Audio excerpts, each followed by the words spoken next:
बड़ा अन्याय है। एक भी परीक्षाएं शुद्ध रूप से नहीं हो पा रही, इससे बड़ा दुर्भाग्य और क्या हो सकता है। इस देश का सबसे बड़ा दुर्भाग्य मैं भी मानता हूँ। देखो, आदि सबको सरकारी नौकरी नहीं मिल सकती या सबको सरकारी व्यवस्था नहीं मिल सकती, लेकिन जो लोग काबिल हैं, जो छात्र काबिल हैं, उनको तो नौकरी मिल सकती है और उनको मिलनी चाहिए। इस तरह से एग्जामिनेशंस पे सवाल उठेंगे तो हमारी संस्थाओं पर कितना बड़ा सवाल। यही तो कहा ना कि बहुत बड़ा दुर्भाग्य है ये देश का, कि एक भी एग्ज़ाम अगर कायदे से नहीं हो पा रहा है तो ये कहीं न कहीं व्यवस्था पे सवाल। आप कहाँ से आए? हम तो इलाहाबाद से आए हैं। हम तो यहीं रहते भी हैं, नोएडा में ही रहते हैं। अच्छा, तो इलाहाबाद में भी तो ये यूपी कांस्टेबल हुआ, वो भी रद्द हो गया। पहली बार दिन परीक्षा होती है, वो एक को परीक्षा सफल नहीं हो पा रही है। इससे बड़ा और क्या बताऊँ आपको। इलाहाबाद में तो आए दिन कोई न कोई एग्जाम होता है। ARO की परीक्षा यूपी पब्लिक सर्विस कमीशन ने ली थी और रद्द हो गई, उसके पर्चे लीक हो गए।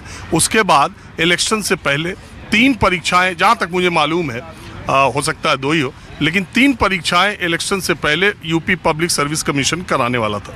पेपर ARO का लीक होने के बाद उसकी इतनी हिम्मत नहीं पड़ी कि चुनाव से पहले 3 परीक्षाएं करा ले, क्योंकि अगर परीक्षाएं कराएंगे पेपर लीक होगा कि नहीं लीक होगा, इसका उनको डर था। और मुझे जहाँ तक जानकारी है, मेरे सूत्रों के मुताबिक पब्लिक सर्विस कमीशन जो उत्तर प्रदेश का प्रयागराज में है, उत्तर प्रदेश का, वहाँ जिस एजेंसी को पेपर छापने की टेंडर दिया गया था, तो उन्होंने कहा उसी के पास फिर छपने जाना है तो फिर न लीक हो जाए।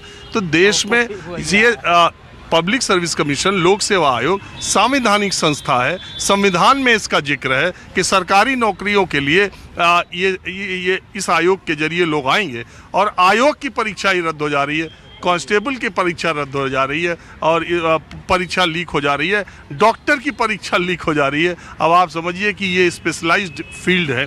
अगर इसमें इधर उधर 10, 20, 25 लाख रुपए, 30 लाख रुपए के हिसाब से सीटें बेच करके लोगों को या बच्चों को दी जाएगी, तो वो बच्चे आगे चलकर क्या करेंगे। आज मैं बिल्कुल आम लोगों से ये जानने के लिए कि नीट परीक्षा के बारे में वो उन आम लोगों की राय क्या, कुछ लोग और यहाँ पर आपको कुछ मालूम है नीट के बारे में?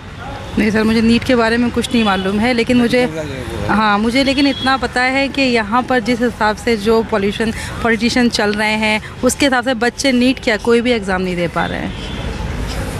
आप कहाँ से? यूपी से। आपके घर में बच्चे एग्ज़ाम दे रहे हैं क्या? कुछ दे रहे हैं, पढ़ रहे हैं बच्चे। बहुत ज़्यादा परेशानी आ रही है। जैसे कि बच्चे अब एक नॉर्मली स्कूल में ही पढ़ रहे हैं, तो वहाँ पर जो फ़ीस का लेवल है, अगर यूटी चल रहे हैं तो आपने अगर यूटी की फ़ीस नहीं जमा करी है तो वो आपको कॉपी नहीं चेक करा रही है। तो एनुअल या फिर जो हाफ ईयरली एग्ज़ाम है वो तो बहुत दूर की बात है। ये सब भी तो प्रॉब्लम फेस करना पड़ रही है। पढ़ाई भी बड़ी महंगी हो गई, इलाज बड़ा महंगा हो गया। पढ़ाई चलिए, इलाज महंगा हो गया है, वो तो कराएगा ही इंसान, क्योंकि ज़िंदगी जीनी है तो इलाज कराना है। लेकिन जब तक बच्चों को पढ़ाएंगे नहीं तो बच्चे आगे नहीं बढ़ेंगे। तो ज़रूरी तो इलाज भी है, ज़रूरी पढ़ाई भी है। आप क्या मान